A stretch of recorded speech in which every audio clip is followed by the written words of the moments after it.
Hey guys, I hope everyone is doing well. Dean of DVD, and I've got an unboxing here, or an unpackaging, or whatever you want to call it. And I'm kind of excited about it because it's a Criterion Collection movie. It's one I owned on DVD, and I gave it away to somebody who was moving out of the area, somebody I worked with, who I really liked, and we talked a lot about movies. He's actually going to go run a movie theater in Boston.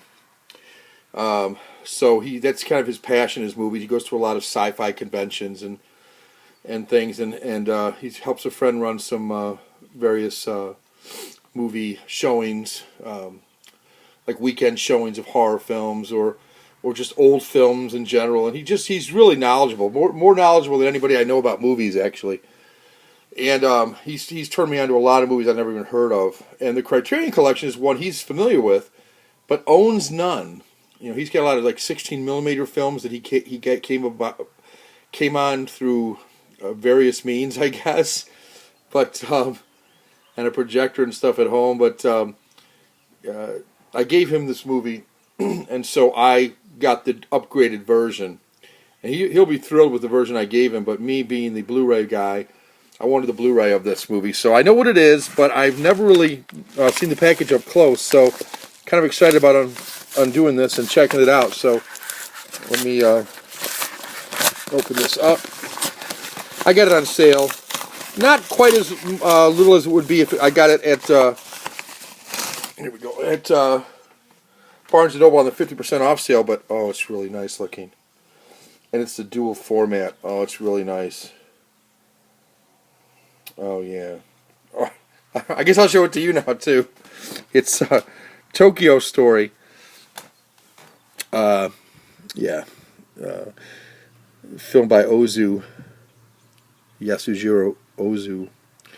I might have butchered that name, but I butcher a lot of Japanese names. But Tokyo Story deals with, and I've never seen this movie, by the way. It deals with an older couple and the children and how they treat them. I believe it's the daughter-in-law. I'm not sure. I've got to. Let me look at the back here and see what it says. It says, here's what the back looks like while I read this. A profoundly stirring evocation of elemental humanity and universal heartbreak. Tokyo Story is the crowning achievement of the unparalleled Ozu. The film, which follows an aging couple's journey to visit their grown children in bustling post-war Tokyo, surveys the rich and complex world of family life with the director's customary delicacy and incisive perspective on social mores. Featuring lovely performances from Ozu regulars, Tokyo Story plumbs and deepens the director's recurring theme of generational conflict, creating what is without question one of cinema's mightiest masterpieces. We're looking at a 1953 movie, 136 minutes long. It's in black and white, monaural.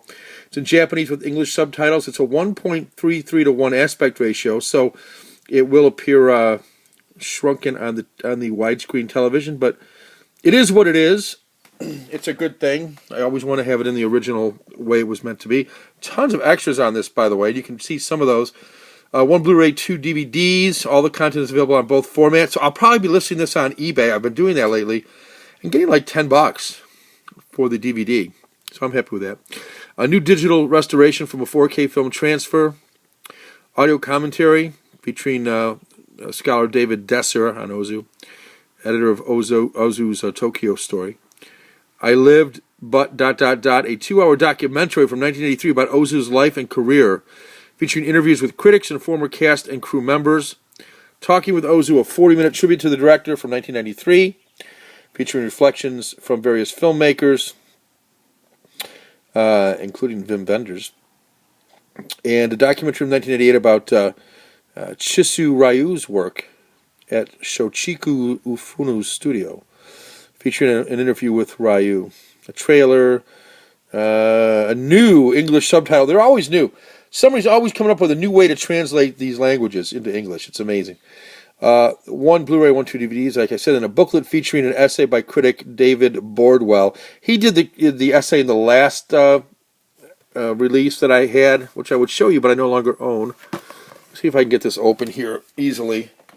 and I'll clean up the aftermath from it later. I usually try to get this open with a minimal amount of damage to this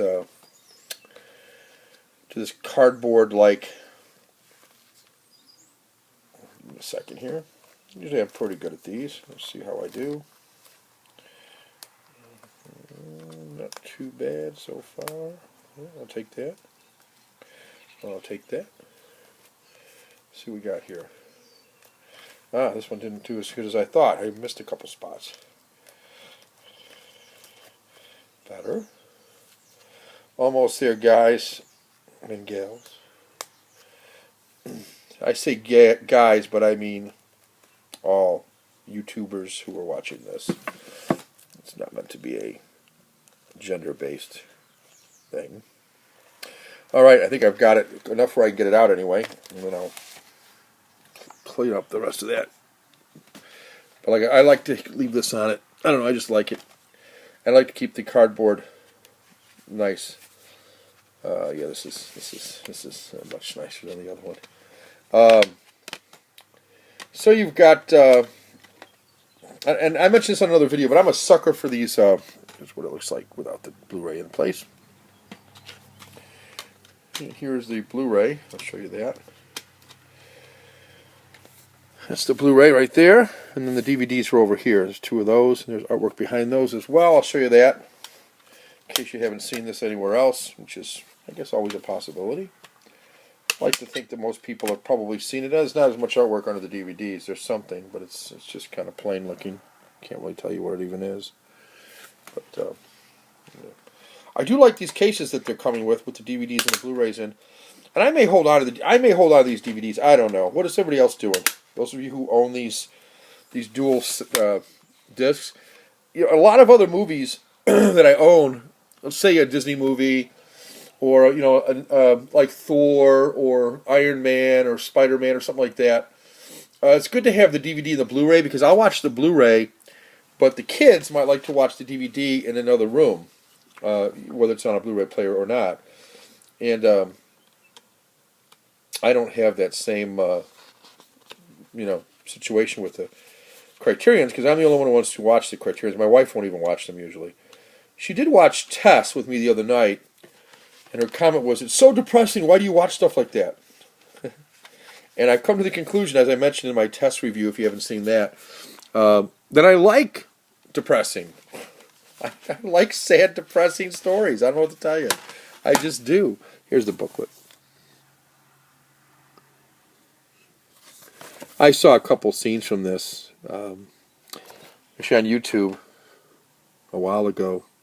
I mean, it's beautifully filmed. It really is.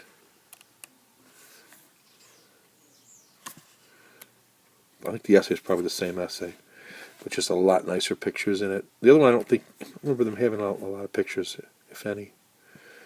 I love stuff like this. I mean, I love to be able to have the booklet. I look through the book while I'm watching the movie. I don't know if you guys do the same thing. And if I'm going to own a movie, or for that matter, almost anything that I own, whether it be a video game or a CD, I like to have a lot of extras in a nice case, and I'm weird like that. I have the I took the DVDs out of one of my Criterions, and I just don't like it as much without the case and stuff. I don't know what to tell you. It's just the way I am, I guess. So Tokyo Story, I haven't watched it yet. I do know what it's about. I have seen a few scenes. I know it's sad. I don't know how it ends, but I do know it's beautifully filmed. And from what I saw, and from what these still shots, I don't think it's ever going to look any better than this. These 4K restorations are just amazing. Tess was amazing. I'm sure Tokyo Story is going to be equally amazing. And I love a black and white movie. I don't know what you guys think, but in my world, black and white oftentimes means subtle shadings and having to get the light just right. And not that you don't have to do that in color film. You do, especially if you want to do a twilight shot with a golden sunset and things. There's some tricks with that, no doubt. But in my mind, and for me, the subtlety of the black and white photography just something about the acting seems more real or something. I don't know how to describe it any better than that, I guess. It just seems like the shots, the angles, the lighting, everything just has to be really, you have to really be careful with it to get it just right so you can capture the looks on the faces and just the moment, because you don't have the color to distract.